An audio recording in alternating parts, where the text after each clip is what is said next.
The brass key, heavy and familiar, had belonged to my hand for 34 years. But as I stood on the porch of my Victorian home in Oak Park, Illinois, the key was entirely useless. Where my antique Schlage deadbolt used to be, there was now a sleek, matte black smart lock, a keypad, a glowing blue ring, a piece of technology I had never purchased, on a door I had never given anyone permission to change. I didn't panic. Panic is for people who don't know what's coming. I knew exactly what was happening. My iPhone buzzed in the pocket of my trench coat. The screen illuminated the dimming evening light. Carter calling. My son. My only child. The man who had likely just paid a locksmith triple time to lock his 68-year-old mother out of her own life. I let it ring. The sound was almost rhythmic, a desperate little heartbeat vibrating against my hip. I didn't reach for it. Instead, I reached into my leather tote bag and pulled out a thick, heavy manila folder. I traced my fingers over the edges of the paper inside. I smiled. It wasn't a happy smile. It was the cold, quiet smile of a trap snapping shut. But to understand how I ended up on my own porch, holding the evidence of my son's impending destruction, I have to take you back 14 months. Back to when the house was still full of noise, and before the silence let the rats creep in. 14 months ago, my husband Richard passed away. A massive coronary. One minute he was arguing with the umpire on the television, and the next, he was gone. When you lose the person who has been your counterweight for 4 decades, the world doesn't just spin, it tilts. You lose your center of gravity. In those dark, suffocating weeks that followed the funeral, Carter and his wife, Chloe, were my anchors. Or so I thought. Carter is 38. He's a mid-level director at a boutique investment firm in downtown Chicago. He drives a silver Porsche 911, wears custom-tailored Brioni suits, and has the kind of polished, aggressive charm that makes people hand over their money without reading the fine print. Chloe, at 35, is a socialite by trade. She treats her life like an ongoing Instagram reel, always impeccably dressed, carrying bags that cost more than my first car, and smelling of Le Labo perfume and expensive Chardonnay. After Richard died, they were suddenly always around. Carter would drop by on Tuesday evenings. Chloe would bring over artisanal sourdough and organic cold-pressed juices on Thursday mornings. Sunday dinners became a strict, unmissable ritual. For the first 6 months, I was just grateful. I thought I had raised a good boy. I thought I was lucky. But then the tone of their visits began to shift. It was subtle at first. A drop of poison in a glass of very sweet wine. "Mom," Carter said one Sunday, eyeing the grand oak staircase that led to the second floor. "Did you hear about Dave's mother? Slipped on a rug, tumbled down just 3 steps. Broke her hip. She's in assisted living now. It's a tragedy." I wiped down the granite countertop, not thinking much of it. "I'm very careful, Carter, and my knees are fine." I know, he'd say, raising his hands in surrender. "But this house? A $1.8 million Victorian? It's a beast, Mom. The property taxes alone in Oak Park are highway robbery. And the maintenance? You shouldn't have to deal with this burden at your age." Then came Chloe's gentle, manicured nudges. She brought over glossy brochures printed on heavy, expensive cardstock. Sun City in Arizona, the villages in Florida. "Evelyn, darling, look at this," Chloe cooed one afternoon, sliding a brochure across my kitchen island. "A luxury retirement community. Golf courses, spas, 0 stairs, 24/7 concierge. You could sell this massive, drafty place, buy a gorgeous little villa in cash, and still have a mountain of money left over to just enjoy your life. Don't you want to be pampered?" They called it concern. They framed my home as a prison and themselves as the liberators. I told them I wasn't ready to leave the house Richard and I had built our lives in. They would back off, apologize, and kiss my cheek. But a week later, the conversation would circle back. The seed had been planted, and they were watering it religiously. The illusion shattered on a rainy Sunday evening in late October. We had just finished dinner. Pot roast, mashed potatoes, a bottle of Napa Valley Cabernet. Chloe was in the powder room, and Carter had stepped out onto the back patio to take what he called an urgent overseas client call. I was clearing the plates from the dining room, moving quietly back and forth to the kitchen. Carter had left his phone sitting face up on the kitchen island. I'm not a snooper. I have always respected my son's privacy, but as I wiped the counter next to his phone, the screen suddenly flared to life. A push notification. It wasn't a text message from a friend. The preview text was long, aggressive, and stark. Sender Vance and Sterling, legal recovery. Message, Mr. Whitfield. Final notice. You have 30 days to clear the $450,000 margin call deficit on account number 8842 before we initiate asset seizure and notify the Securities and Exchange Commission. This is not a drill, Carter. Call us. I stopped breathing. I stood frozen, the damp dishcloth in my hand dripping onto the hardwood floor. Margin call deficit? Asset seizure? The SEC? Carter drove a Porsche. He lived in a penthouse in the Loop. He wore a Rolex Daytona. People with that kind of wealth don't get final notices from attack dog law firms threatening federal involvement. I heard the patio door slide open. I smoothly swiped the phone off the counter, placed it on the breakfast nook table slightly further away, and turned on the faucet, washing a plate as if nothing had happened. Carter walked in, grabbed his phone, gave me a tight, strained smile, and said, "Work never sleeps, Mom. We should probably head out." When they left, the house was silent again. But this time, it wasn't the silence of grief. It was the silence of a crime scene waiting to be uncovered. Here is something Carter forgot, or perhaps simply underestimated about his mother. Before I retired, before I was just Richard's wife or Carter's mom, I spent 28 years working for the Internal Revenue Service. I wasn't a paper pusher. I was a senior fraud investigator. I spent 3 decades tracking hidden offshore accounts, unspooling fake shell companies, and hunting down white-collar criminals who thought they were smarter than the system. I understand documentation, I understand paper trails, and I know how to find the ghosts in the machine. The next morning I didn't go to my garden. I went into Richard's old study, locked the door, and booted up my desktop computer. I made 3 phone calls to old colleagues who owed me favors. I accessed public court records, property tax databases, and lien registries. I didn't need to break the law. I just needed to know where to look. By 3 p.m., I had a 12-page dossier on my son's actual financial life. The Porsche, leased and 3 months behind on payments. The penthouse, mortgaged to the absolute hilt, with a second line of credit drawn against it. But that wasn't the worst of it. Carter wasn't just broke. He was desperate. The records showed he had recently been named in a quiet civil lawsuit by 3 of his firm's clients. Digging deeper into the SEC public filings, I pieced together the nightmare. My son, my brilliant Ivy League-educated boy, had secretly funneled over $4 million of his clients' funds into an unregulated offshore crypto trading platform, chasing a massive payout. The platform had collapsed. A classic Ponzi scheme. The money was gone, vaporized. The clients were demanding their money back. The firm didn't know yet, but the private lawyers were closing in.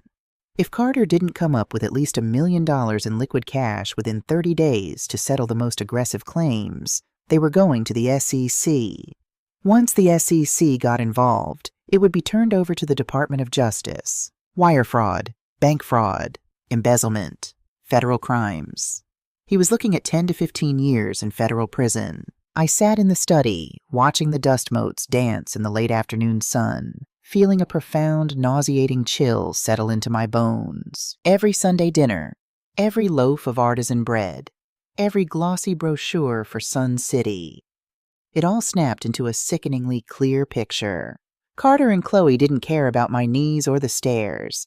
They didn't care if I was lonely. They looked at me, a grieving 68-year-old widow, and they didn't see a mother. They saw an ATM. They saw $1.8 million of unencumbered equity sitting in a Victorian house. They needed me to sell, to give them the cash under the guise of family management, so Carter could buy his way out of a federal indictment. The grief of losing Richard was a sharp, tearing pain, but the realization that my own flesh and blood was methodically working to strip me of everything I owned to save his own skin?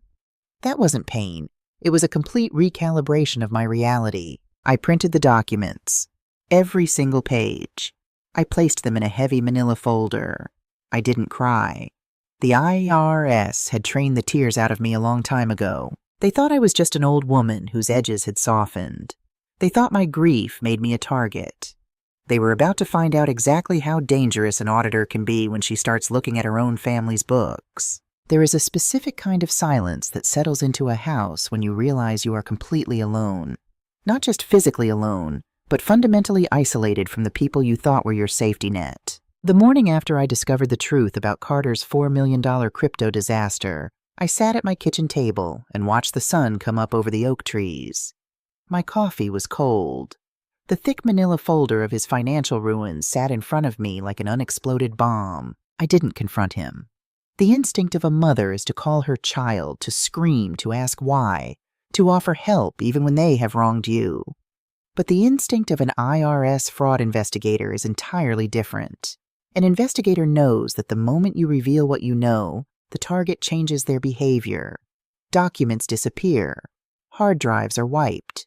Stories are synchronized. If I wanted to protect the home Richard and I had built, I couldn't be his mother anymore. I had to be his mark. I had to let him think his plan was working flawlessly. It took 3 days for Carter to make his move. The 30-day clock the collection lawyers had set for him was ticking loudly in his ear, and I could see the desperation starting to crack through his polished exterior. He came over on a Thursday evening. It was raining, a cold, miserable Chicago drizzle. He didn't bring Chloe this time. He brought a leather briefcase and a smile that didn't quite reach his eyes. His suit looked slightly rumpled, and there were faint, dark circles forming under his lower lashes. "Hey, Mom," he said, kissing my cheek.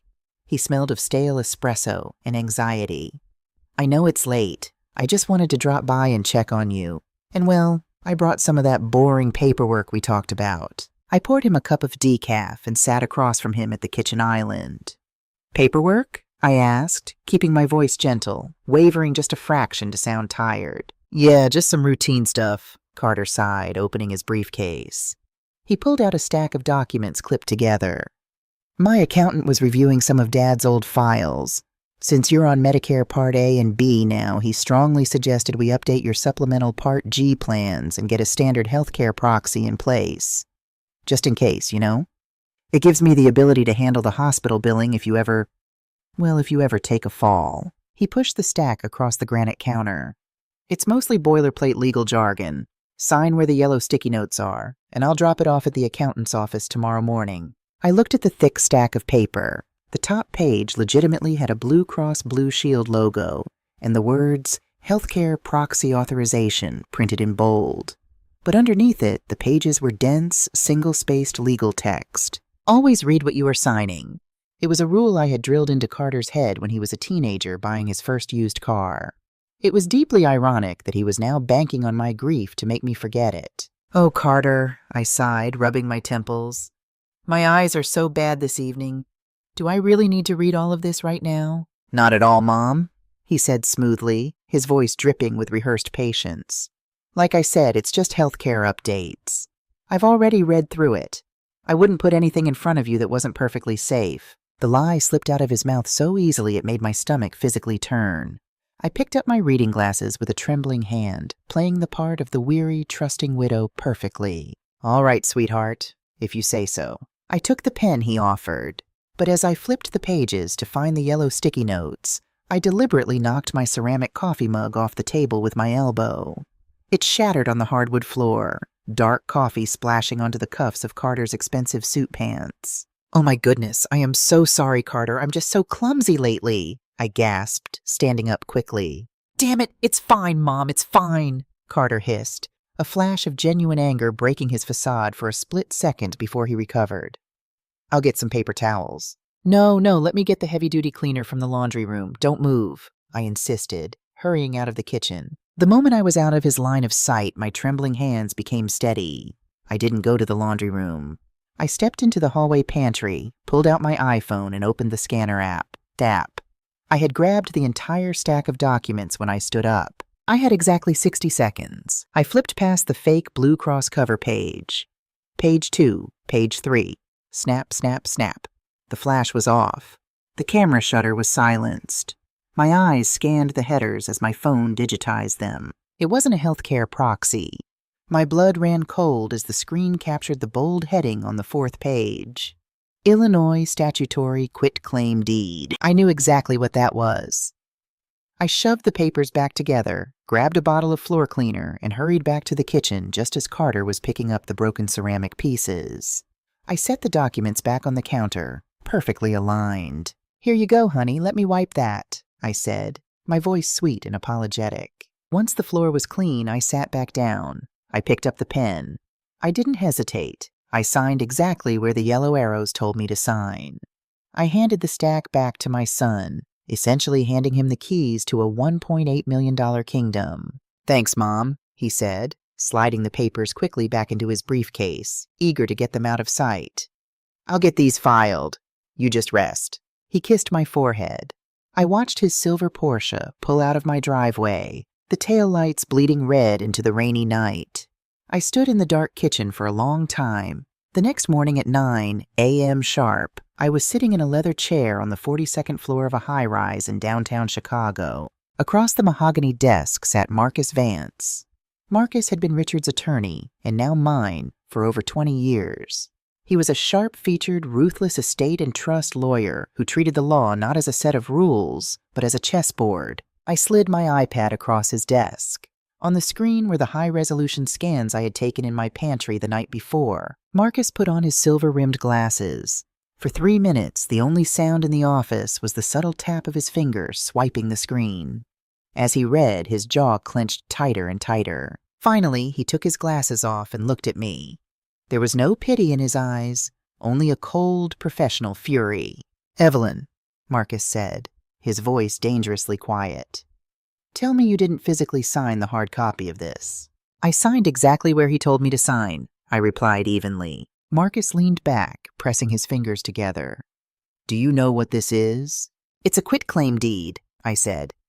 "Coupled with an assignment of rights to an LLC." "Not just any LLC," Marcus corrected, pulling up a secondary screen on his computer. "I just ran the state registry while you were sitting there. Crestview Holdings LLC. Registered 3 weeks ago in Delaware.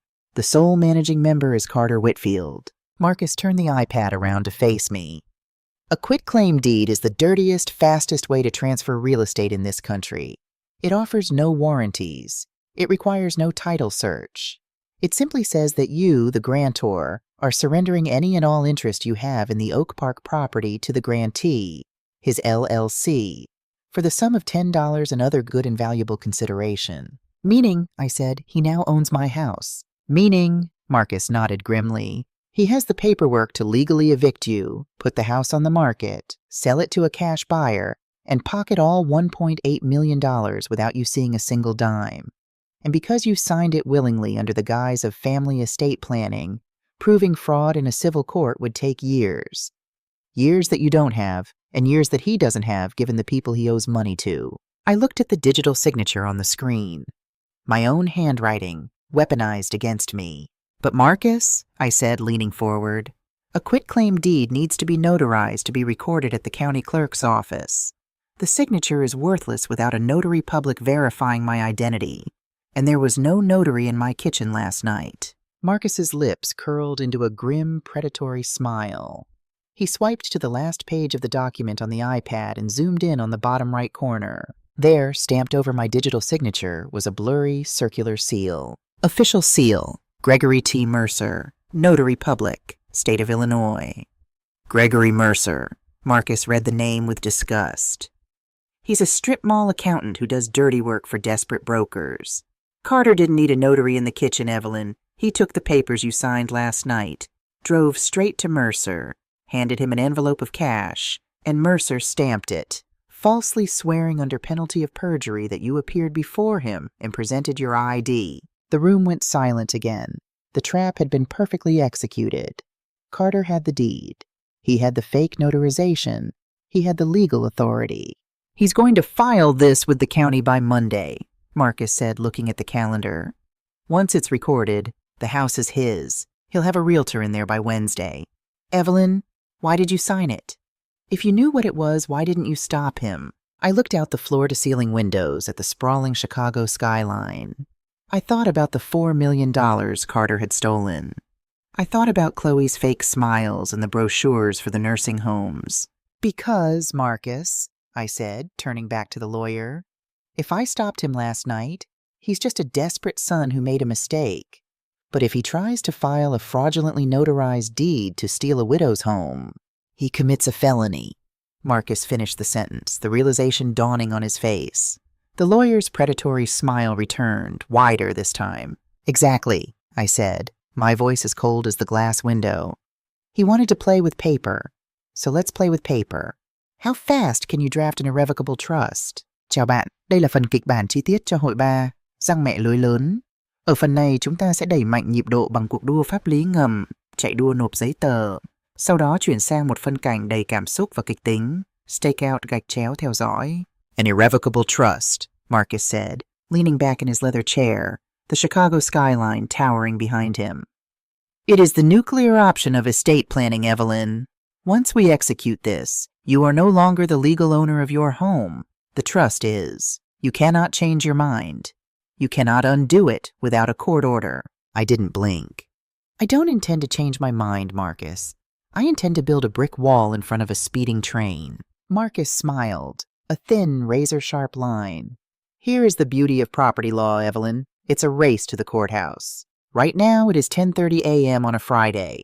Carter has your forged quitclaim deed. But Carter is a corporate guy. He's sitting in a boardroom right now, and he probably won't drive out to the Cook County Recorder of Deeds until Monday morning. He tapped his keyboard, pulling up a blank legal template. We don't need to drive anywhere. I have the county's e-recording portal open. We draft the trust document right now. We name you as the lifetime beneficiary and a corporate fiduciary as the trustee. We execute a new deed transferring the property from Evelyn Whitfield to the Whitfield Irrevocable Preservation Trust. I e-file it before noon. And when Carter tries to file his deed on Monday? I asked, already knowing the answer, but wanting to hear it out loud. His deed will bounce off the county's system like a rubber bullet, Marcus said softly. The clerk will reject it because Evelyn Whitfield no longer owns the property. He cannot claim a title that doesn't exist. His fraudulent deed becomes a useless piece of paper. But more importantly, the attempt to file a forged document across state or county lines to defraud a legally protected trust. That elevates this from a messy family dispute to a clear-cut textbook case of felony wire and mail fraud. I picked up the heavy Mont Blanc pen from Marcus's desk. Where do I sign? At exactly 11:14 a.m. on Friday, the transfer was time-stamped and recorded by Cook County. The trap was set. Now I just needed the rat to walk into it. To catch a thief, you have to give them an empty house. On Saturday afternoon, I called Carter. I put a tremor in my voice, a perfect blend of exhaustion and surrender. Carter, honey, I said, staring at a framed photo of Richard on my mantel. I've been thinking about what you and Chloe said, about the stairs, about the maintenance. I'm so tired. I know, Mom, Carter replied instantly, his voice thick with a sickeningly sweet sympathy. It's okay. We're here for you. A few of the girls from my bridge club are taking a 2-week princess cruise up to Alaska, leaving Monday, I told him. They had a cancellation and they offered me the ticket. I think I need to get away. Breathe some ocean air. And when I come back, maybe we can seriously look at those brochures Chloe brought over. There was a pause on the line. I could practically hear the adrenaline spiking in his veins. 2 weeks, an empty house, an elderly mother out of cell phone range in the glaciers. It was the perfect window for him to finalize the theft. Mom, that is a fantastic idea, Carter said, his voice suddenly bright, energized. You deserve a vacation. Don't worry about a thing here. I'll keep an eye on the house. I'll even water Richard's orchids. Don't you dare touch his orchids, I thought. But out loud I said, Thank you, sweetheart. You're such a good boy. Monday morning, Carter and Chloe arrived to see me off. Chloe brought a basket of travel-sized luxury toiletries. She hugged me at the front door, her Le Labo perfume suffocatingly strong. Have the best time, Evelyn. We'll take care of everything, she whispered. I know you will, I thought. An Uber Black picked me up at 9 a.m. I waved from the back seat as we pulled away, watching my son and daughter-in-law standing on my porch, holding hands, looking like the picture of upper-middle-class perfection. O'Hare International, ma'am. the driver asked. Change of plans, actually, I said, slipping my phone out of my purse. Take a left at the next light. Drop me off at the corner of Elman Grove, just 3 blocks over. I didn't go to Alaska. I went to a second-floor Airbnb apartment that I had booked under a pseudonym using a prepaid debit card. The apartment belonged to a traveling nurse, and it had a small, dusty balcony overlooking my street. More importantly, it had a direct, unobstructed line of sight to my front porch. I set up my command center on a cheap IKEA dining table, a thermos of black coffee, a legal pad, and a Sony A7 IV digital camera outfitted with a 200 to 600 millimeter telephoto lens, a piece of equipment I had purchased specifically for this week. Day 1 was quiet. The mail carrier came. The sprinklers turned on. The house sat there, stoic and empty. Day 2 dragged. I drank too much coffee. I watched the shadows stretch across the lawn where Richard used to rake the autumn leaves. It is a strange, out-of-body experience to stake out your own life. To sit in the dark and wait for someone you love to violate your sanctuary. Day 3 was Wednesday. That's when the illusion shattered completely. At 10:15 a.m., a white commercial van pulled up to my driveway. Advanced Security and Locksmith. A burly man in a polo shirt got out, carrying a heavy tool bag. 10 minutes later, Carter's silver Porsche rolled to a stop by the curb. I picked up the camera, the heavy lens pressed against the window glass. Click, click, click. The shutter snapped, capturing crisp, high-resolution images of my son greeting the locksmith. I watched through this viewfinder as the locksmith took a drill to my antique Schlage deadbolt. The brass lock, the one Richard had installed the day we bought the house, the one that had protected us for 3 decades, was hollowed out and discarded into a toolbox like garbage. In its place, the sleek black smart lock was installed. Carter punched in a code. The door opened. My son stepped into my home, and he wasn't alone. Another car had pulled up. A matte black Range Rover. A man stepped out. He wasn't a corporate lawyer or a high-end realtor. He wore a tight designer t-shirt, too much cologne, and carried a clipboard. I recognized the type instantly from my IRS days. He was a bottom feeder, a cash for homes flipper, the kind of guy who buys distressed properties for pennies on the dollar, liquidates the assets, and flips the shell. I kept the camera rolling. Thanks to the Wyze security cameras I had quietly installed inside my own living room and linked to my iPad, I didn't just have to watch from the outside. I opened the app on my tablet and watched the interior feed. Carter and the flipper, let's call him Trent, walked into my living room. They didn't walk with the reverence of guests. They walked with the arrogance of conquerors. "Good bones," Trent said, his voice tinny through the camera's hidden microphone. He slapped the oak banister. "Needs a total gut job, though. This Victorian crap doesn't sell to millennials. We'll tear out the wainscoting, paint it all white. Open concept." "Just give me the cash offer number, Trent," Carter said, pacing near the fireplace. He looked sweaty, anxious. The 30-day deadline was breathing down his neck. "I have the quitclaim deed filed. The LLC owns it. We can close by Friday." "I told you. 1.4 million cash. As is," Trent replied, pulling a roll of neon green stickers from his pocket. "But we need to clear the junk out. I've got an estate sale crew ready to come in tomorrow.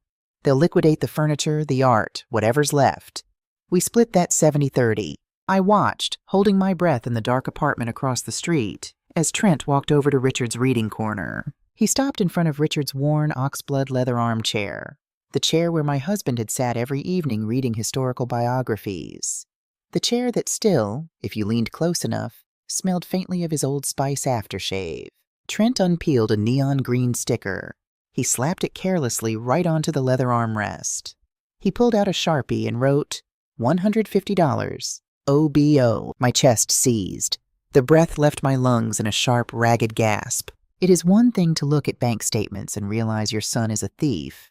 It is an entirely different, visceral kind of agony to watch him stand by while a stranger puts a clearance price tag on the ghost of his own father. Carter didn't stop him.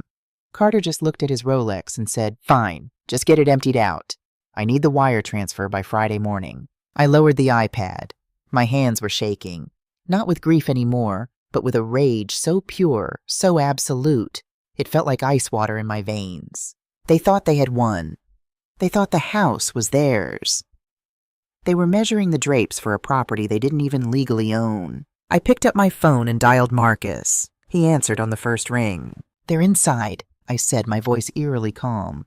"They're pricing Richard's chair." "I see the alert from the county," Marcus replied smoothly. "Carter just tried to e-file the quitclaim deed through his LLC 20 minutes ago. It bounced. The clerk flagged it." I looked through the window at my house, watching the flipper slap another green sticker on my dining room table. "Let them do the estate sale setup," I told Marcus, my eyes narrowing. "Let them dig the hole as deep as they possibly can. We don't stop them today. We let them think they're cashing out." "Understood, Evelyn," Marcus said. "I'll prep the filings for the federal authorities." I hung up the phone. I poured myself another cup of black coffee. I sat in the dark, and I waited for Friday. Dưới đây là phần kịch bản chi tiết cho hội bòn Nọc độc lộ diện.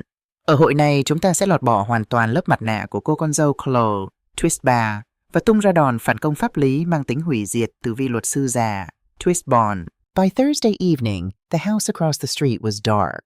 The estate sale crew had packed up their boxes, leaving my living room looking like a hollowed-out rib cage. I was sitting in the cramped Airbnb, the glow of the iPad illuminating my face. The Wise app was open, streaming the feed from the hidden camera tucked inside the smoke detector in my kitchen. I was about to close the app and try to get a few hours of sleep when the front door of my house swung open. Carter walked in first, followed closely by Chloe. But there were no artisan sourdough loaves tonight. There were no sweet, melodic voices. The moment the door clicked shut behind them, the atmosphere in my kitchen turned toxic. $1.4 million is a joke, Carter. Chloe's voice was a harsh, grating hiss, completely stripped of her usual socialite polish. She slammed her designer handbag onto my granite island. "Trent is lowballing you because he knows you're bleeding out, and you just stood there and took it?" Carter ran a hand through his hair, pacing the length of the kitchen. He looked like a cornered animal. "What do you want me to do, Chloe?" The firm's compliance officer asked for a ledger review this morning. I managed to stall him until next Tuesday, but if those SEC attack dogs don't get their $1 million settlement wired by Monday, I'm wearing a wire in a federal interrogation room. Chloe crossed her arms, her eyes flashing with a cold, predatory light. "Don't you dare play the victim with me. I didn't tell you to get caught. You told me to take the money," Carter snapped, spinning around to face her. "You're the one who introduced me to that crypto broker in Aspen. You're the one who said borrowing the client funds for 30 days was a foolproof way to double our portfolio." "Everyone on Wall Street does it, Carter," you said.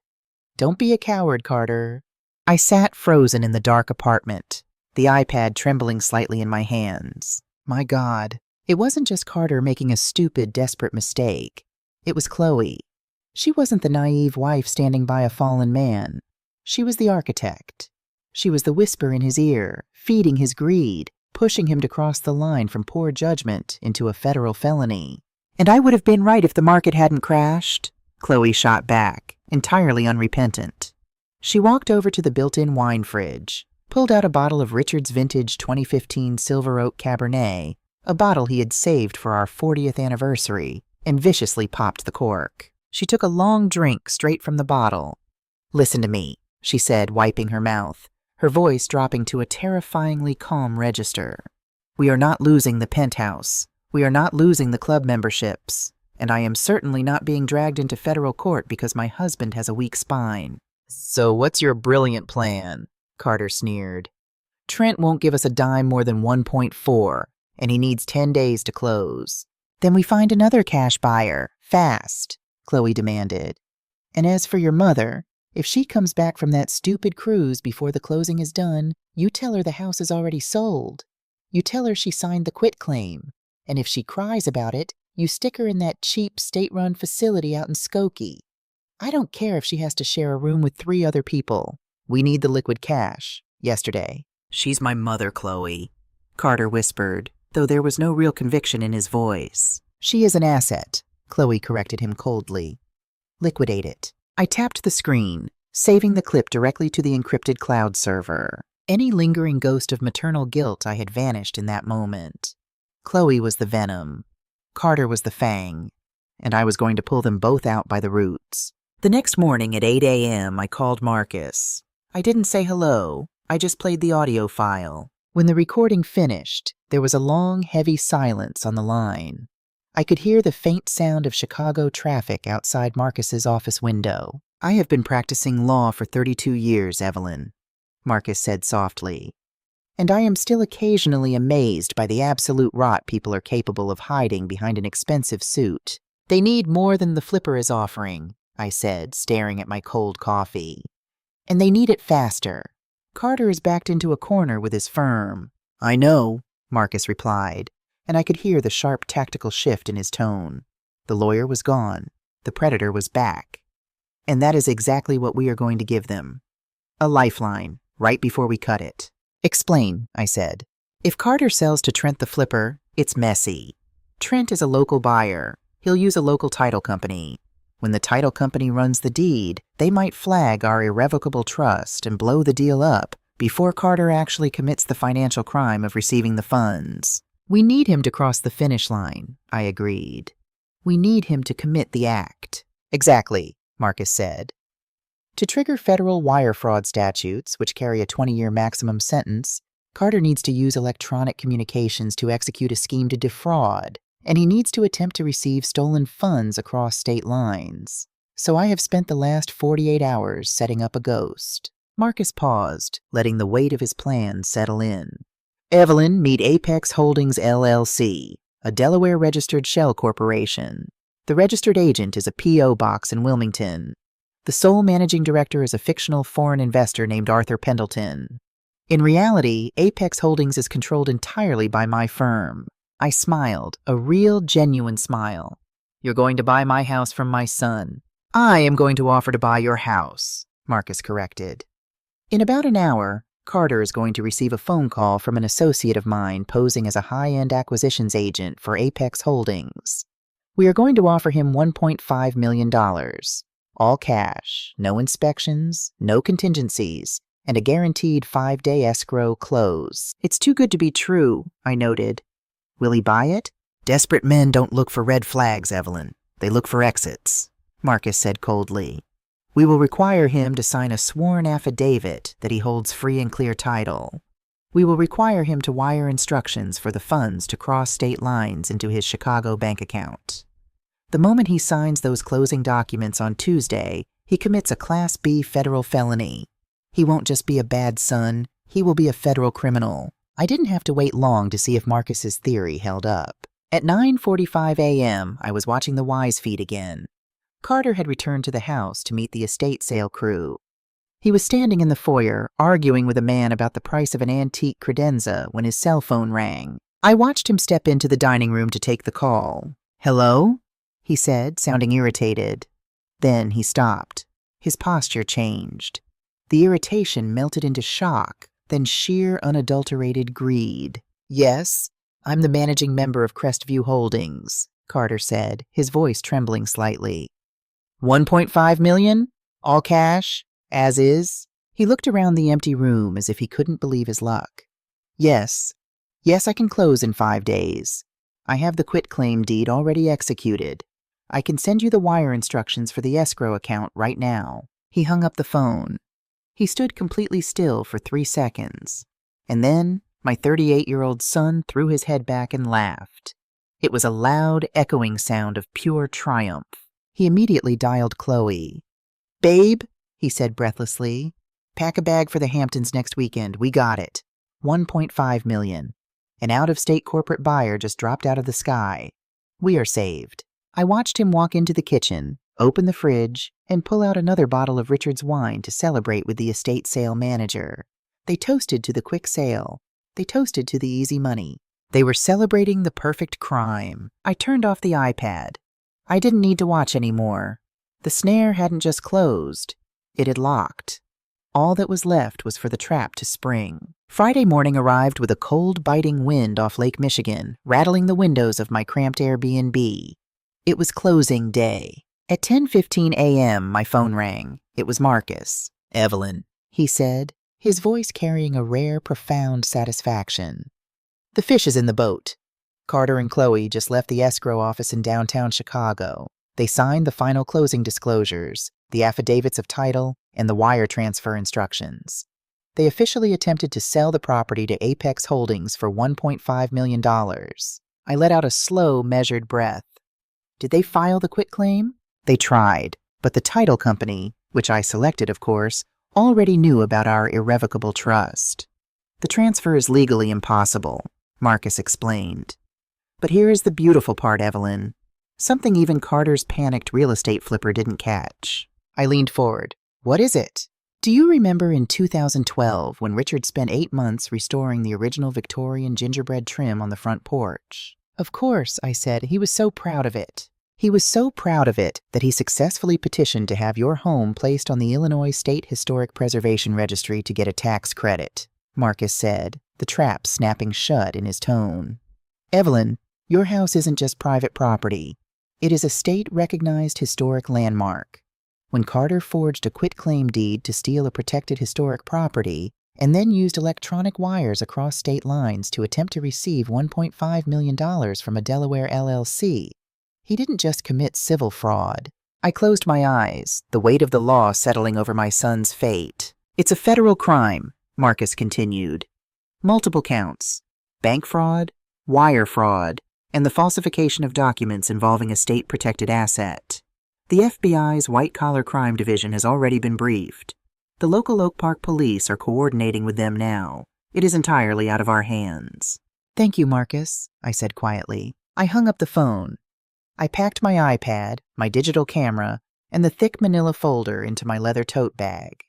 I left the keys to the Airbnb on the counter. It was time to go home, which brings us back to the porch. The brass key in my hand was useless.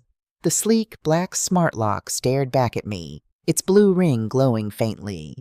Carter thought he had locked the past out. He thought he had successfully erased Richard and me from this property. But Carter was lazy. He had always been lazy. Through the Wise camera feeds I had been monitoring all week, I had watched him punch the code into this very lock half a dozen times. I reached out and pressed the keypad. 0414, Chloe's birthday. The lock chimed a cheerful, digital tune. The deadbolt slid back with a heavy clack. I turned the handle and pushed the door open. The house was a hollow shell. The estate sale crew had stripped it bare. The Persian rugs, Richard's leather armchair, the antique credenza, all gone. The hardwood floors echoed beneath my shoes as I walked down the hallway toward the kitchen. From the kitchen, I heard the unmistakable celebratory pop of a champagne cork, followed by Chloe's bright melodic laughter. To the Hamptons, Chloe was saying, and to never ever stepping foot in this drafty, depressing museum again. To Apex Holdings, Carter replied, the clink of crystal glasses ringing out. God bless whatever idiot corporate buyer just saved my life. I stepped into the doorway of the kitchen. He isn't an idiot, Carter, I said, and he isn't going to save your life. Carter froze. The champagne glass slipped from his fingers, shattering into a dozen pieces against the tile floor. The pale, golden liquid pooled around his expensive Italian leather shoes. Chloe spun around, her face draining of color instantly. Evelyn, what? You're supposed to be in Alaska, on a cruise. There wasn't a signal. I didn't go to Alaska, Chloe, I said, walking slowly toward the granite island. I kept my posture perfectly straight. I went across the street. I have been sitting in a second-floor window for 5 days, watching you dismantle my life. Carter's mouth opened and closed. He looked like a little boy who had just been caught stealing from a department store. Mom, I can explain. The house. It's already sold. You signed the paperwork. Oh, for God's sake, Carter, stop whining, Chloe suddenly shrieked, her shock mutating instantly into vicious, venomous rage.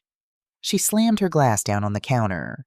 She turned to me, her eyes practically burning holes through my face. You are so selfish, Evelyn, Chloe spat, stepping forward. You are sitting on almost $2 million in equity. Your son was drowning. He was going to go to prison. And you were just going to sit in this oversized mausoleum dusting your dead husband's books while we lost everything. We did what we had to do. You stole $4 million from your clients to play crypto roulette, Chloe, I countered, my voice dangerously soft. And when you lost it, you decided to steal my home to cover your tracks.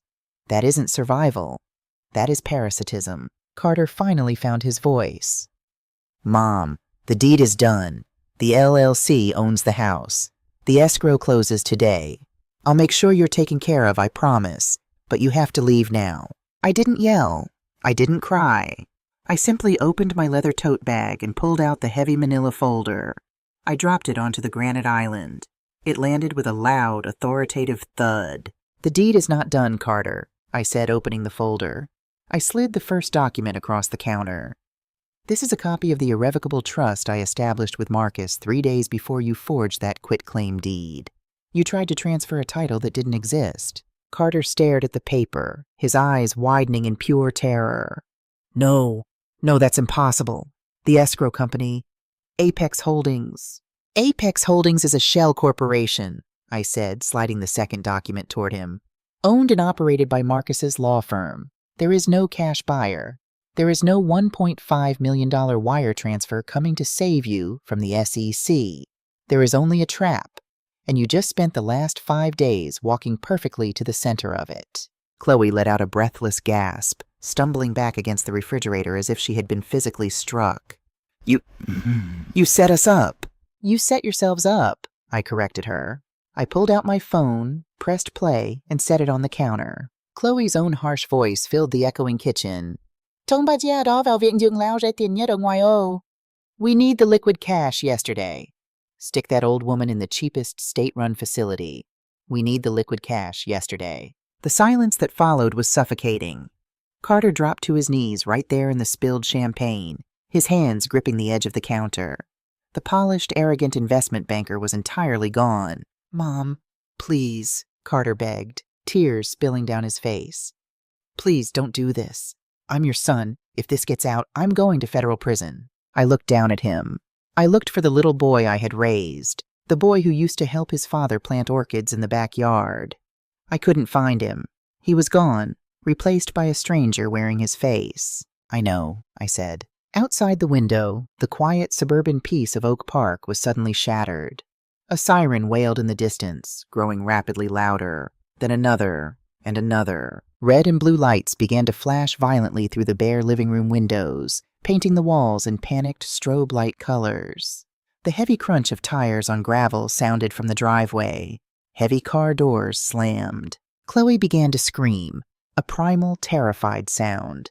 She scrambled toward the back door, but heavy, authoritative fists were already pounding against the front door. Oak Park Police, open the door! I looked at Carter, who was sobbing uncontrollably on the floor. I am a mother, Carter, I said quietly over the noise. But before that, I was an auditor, and the books always have to balance. I walked past them, my heels clicking sharply against the floor. I opened the front door. 3 local police officers and 2 men in FBI windbreakers stood on my porch. Evelyn Whitfield? The lead agent asked. Yes, agent. I stepped aside, gesturing toward the kitchen. They're right in there. The legal process took 14 months.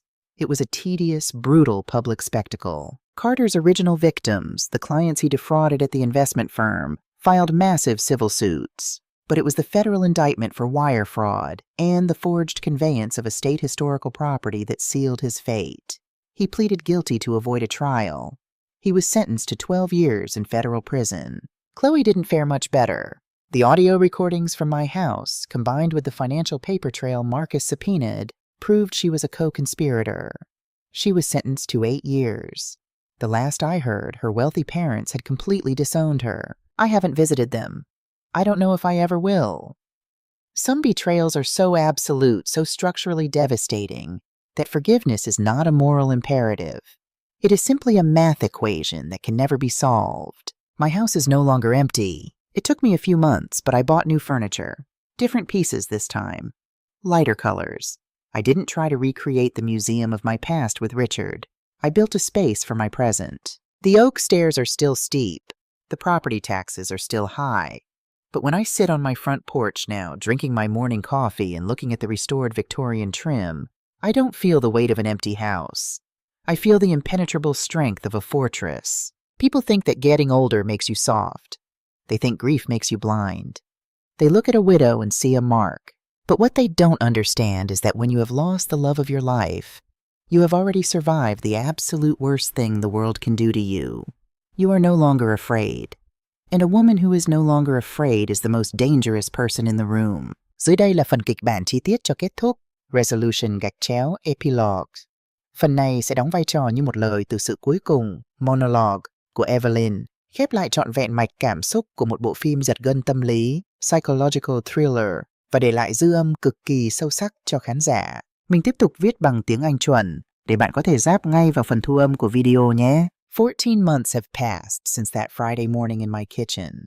The wheels of federal justice turn slowly, but when they finally grind down, they pulverize everything in their path.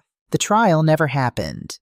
Faced with the mountain of paper Marcus and I had compiled, the forged notary stamp, the recorded confessions, the wire transfer instructions sent across state lines to our shell company, Carter's public defender advised him to take a plea deal. My son, the man who used to drive a silver Porsche and wear custom Brioni suits, stood in a federal courtroom in a beige jumpsuit. He pleaded guilty to 2 counts of wire fraud, 1 count of bank fraud, and 1 count of forging a conveyance of a state-protected historic landmark.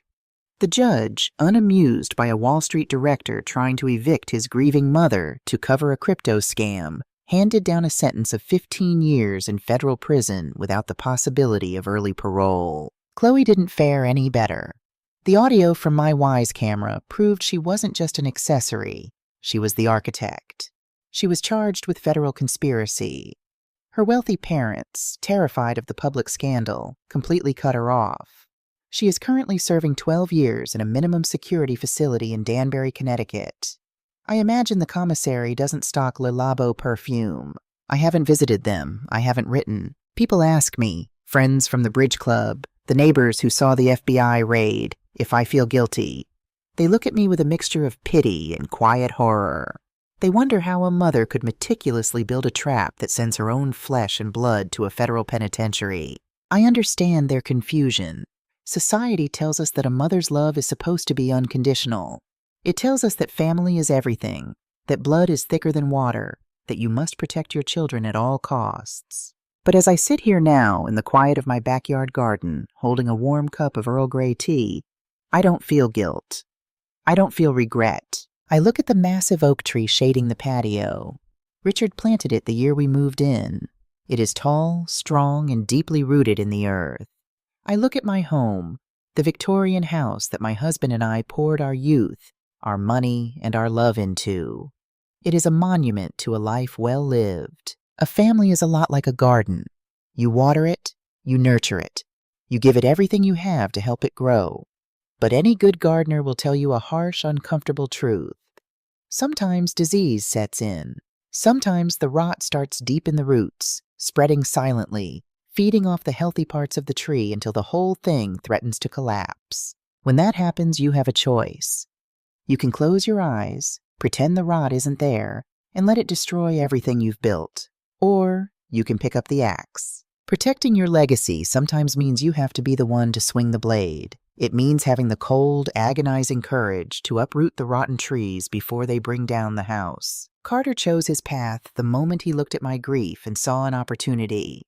I simply made sure he arrived at his destination. The wind is picking up now, rustling the leaves of the oak tree.